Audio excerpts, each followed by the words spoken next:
Ada seseorang yang sedang mencoba memahami hidupnya. Ia membaca ayat-ayat dari Al-Quran, tepatnya dari surah Al-Isra ayat 78-85. Ia bukan ahli agama. Ia hanya seseorang yang lelah oleh hidup dan ingin mengerti dirinya sendiri.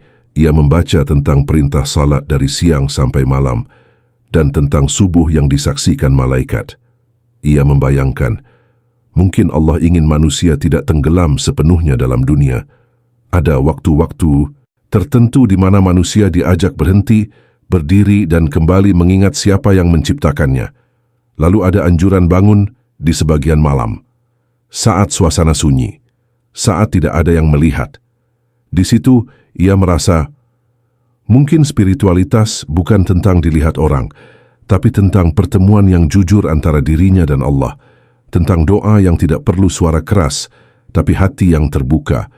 Kemudian ia membaca doa, "Ya Allah, masukkan aku ke tempat yang benar, keluarkan aku dengan cara yang benar, dan berikan aku kekuatan dari sisimu." Ia tersentuh, karena ternyata hidup bukan hanya soal berhasil atau gagal, tapi soal bagaimana masuk dan keluar dari setiap fase dengan cara yang diridai Allah. Bahkan kekuatan pun diminta darinya, bukan dari ego. Lalu ia membaca, "Kebenaran telah datang, dan yang batil pasti lenyap." Ia merenung, mungkin dalam dirinya juga ada batil, kesombongan, luka, dendam, rasa ingin dipuji, dan kebenaran itu bukan hanya di luar sana, tapi harus masuk ke dalam dirinya, membersihkan pelan-pelan. Al-Quran disebut sebagai penawar dan rahmat bagi yang beriman.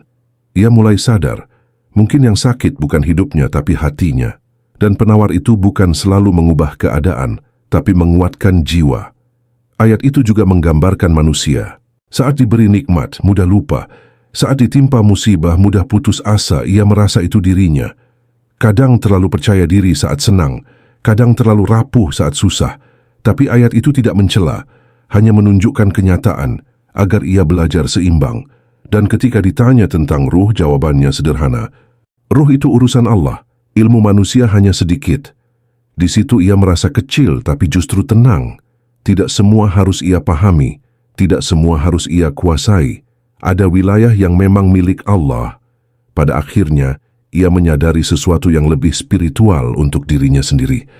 Bahwa ibadah bukan sekadar gerakan, doa bukan sekadar kata-kata, dan hidup bukan sekadar tentang dunia.